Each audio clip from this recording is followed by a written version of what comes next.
But I we can am talk very about how that interested. manifests, because that's I'm more also specific. interested in what you just said now, was that you would stand next to anyone who has this. So, Mr. Shapiro, my question to you is, would you consider that hate speech, and then would you stand next to her and fight for her? As I say, your view is less valuable because you have not experienced what I've experienced. And that is an identity argument, that's a character argument, that's not a rational political argument that can actually be taken on in any way. It's more of a cudgel and a club than it is an attempt to open a discussion. Ladies and gentlemen, welcome back to America First, where we dive deep into the most important political discussions shaping our nation today. If this is your first time here, make sure to hit that like button and subscribe to our channel to stay updated on all the latest political analysis and commentary. Also, if you want to support our work and help us continue bringing you this content, consider joining our Patreon community at patreon.com/AmericaFirst for as low as $5 a month. Today, we're going to break down a fascinating exchange between Ben Shapiro and Congresswoman Stacey Plaskett regarding white privilege, critical race theory, and campus speech. This conversation touches on some of the most contentious issues in American society right now, and I think it's important we examine both sides of this debate with the intellectual honesty it deserves.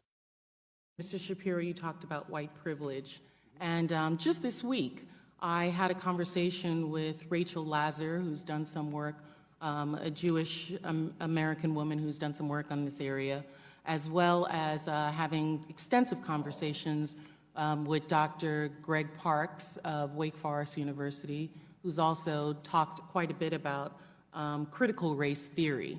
And it's my understanding that white privilege is not telling individuals that they cannot speak, but it is a term for societal privilege that individuals have as a benefit of their white skin.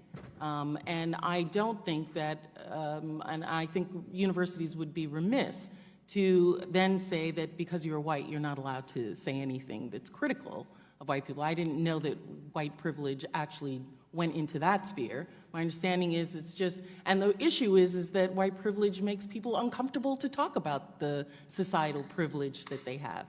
Well, to me, what I say on campuses all the time is if you want to cite instances of racism that we can all find and fight together, that's something that I am more than willing to stand next to you and fight, because that's obviously stuff that we should fight together. But when you just say that there is a white privilege out there in the ether and that by dint of birth your skin color generates for you an advantage, what you're really saying to people is that your view is less valuable because you have not experienced what I've experienced. And that is an identity argument, that's a character argument, that's not a rational political argument that can actually be taken on in any way. It's more of a cudgel and a club than it is an attempt to open a discussion. Well, I think it's a demonstrable evidence that through society's demographics that being white has societal privileges that being black does not. But we can talk about how that manifests, because that's I'm also interested in what you just said now, is that you would stand next to anyone who has this.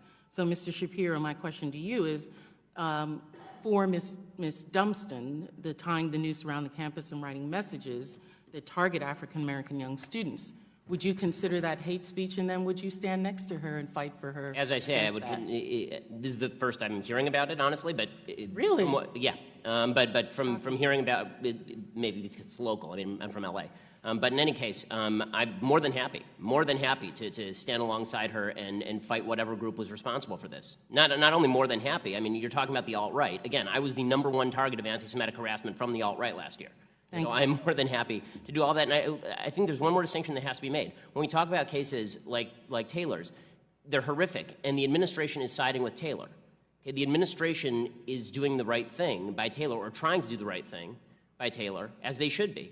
And I think that we need to make a distinction between cases where the administration is actively participating in the suppression of speech and cases in which the administration is trying to do the right thing in order to punish people for application of crime.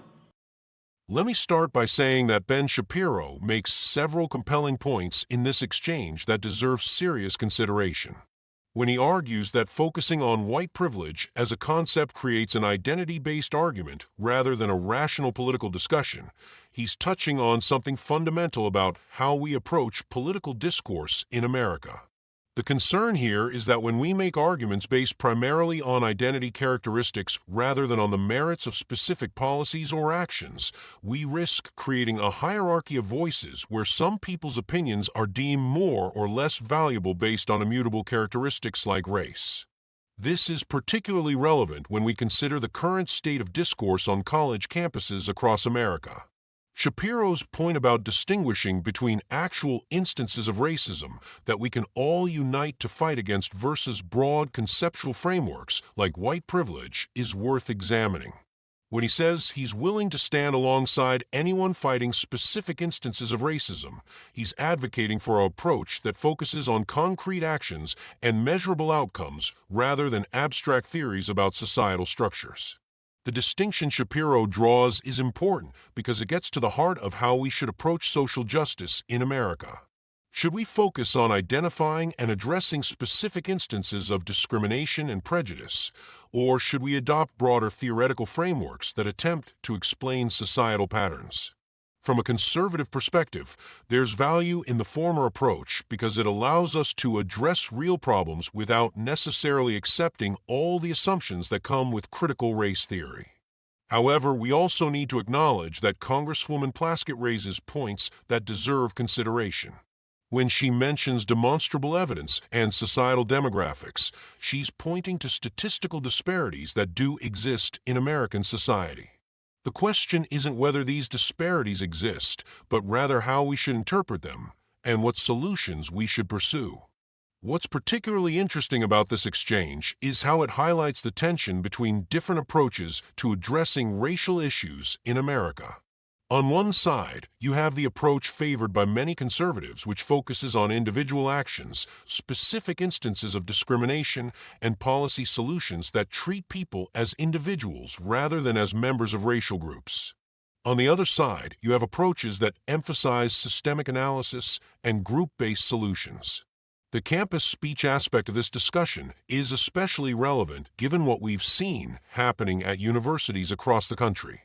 When Shapiro talks about the difference between administrative suppression of speech versus appropriate responses to actual crimes, he's making an important distinction.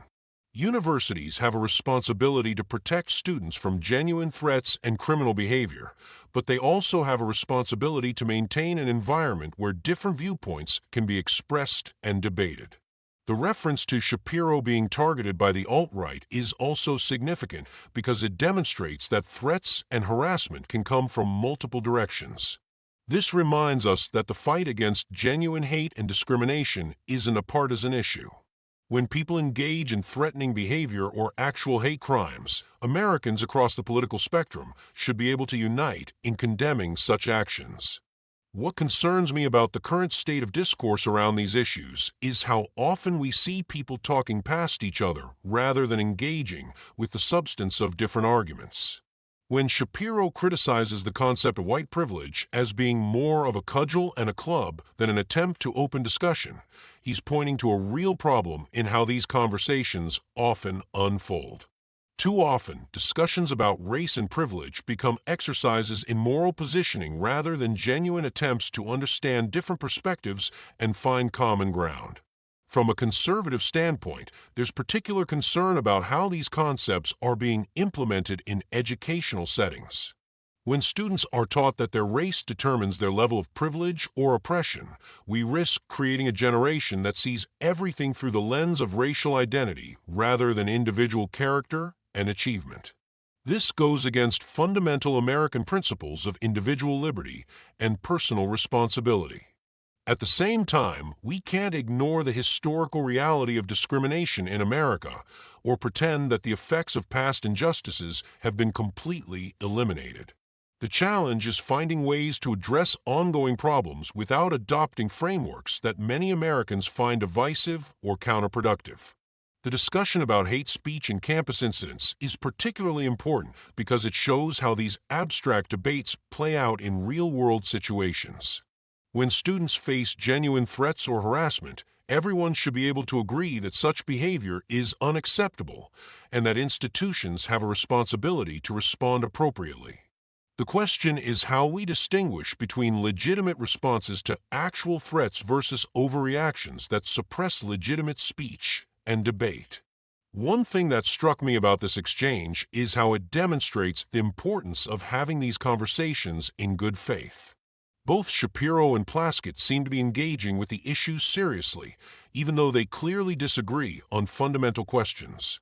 This kind of respectful disagreement is what we need more of in American political discourse. The broader implications of this debate extend far beyond college campuses. How we approach questions of race, privilege, and discrimination affects everything from hiring practices in corporations to policy decisions at all levels of government. If we adopt frameworks that emphasize group identity over individual merit, we risk creating new forms of discrimination even as we attempt to address historical injustices. From my perspective as someone who believes in America First principles, I think we need to focus on solutions that strengthen our country as a whole rather than dividing us into competing identity groups. This doesn't mean ignoring real problems or pretending that discrimination doesn't exist. It means finding ways to address these issues that bring Americans together rather than driving us apart. The conversation about administrative responses to campus incidents is also revealing because it shows how institutions often struggle to balance competing values and responsibilities. Universities want to create safe environments for all students, but they also have obligations to protect free speech and academic freedom. Finding the right balance isn't always easy, and reasonable people can disagree about where to draw these lines. What I find encouraging about Shapiro's approach is his willingness to stand with victims of actual hate crimes and harassment regardless of their political views. This suggests that there's still common ground to be found on these issues if we focus on specific actions rather than abstract theories. When people engage in genuinely threatening or criminal behavior, Americans across the political spectrum should be able to unite in condemning such actions. The challenge moving forward is finding ways to have productive conversations about these difficult topics without falling into the trap of seeing everything through the lens of racial identity. We need to be able to acknowledge real problems while also maintaining our commitment to treating people as individuals rather than as representatives of racial groups. This brings me back to one of the core principles that I think should guide these discussions: the importance of judging people by the content of their character rather than the color of their skin. This principle, articulated by Martin Luther King Jr., remains as relevant today as it was during the Civil Rights Movement. The question is whether current approaches to addressing racial issues are moving us closer to or further away from this ideal. In conclusion, this exchange between Shapiro and Plaskett highlights many of the tensions and challenges we face as a country when it comes to addressing issues of race and discrimination. While there are legitimate disagreements about the best approaches to take, I believe we can find common ground if we focus on our shared values and commitment to creating a more just and equitable society for all Americans. That's going to wrap up today's analysis. What do you think about this discussion? Do you agree with Shapiro's critique of white privilege as a concept, or do you think Plaskett makes valid points about societal demographics and systemic issues? Let me know in the comments below, and don't forget to like this video and subscribe to our channel for more political analysis. Also, if you want to support our work, consider joining our Patreon community at patreon.com/AmericaFirst. Thanks for watching, and I'll see you in the next video.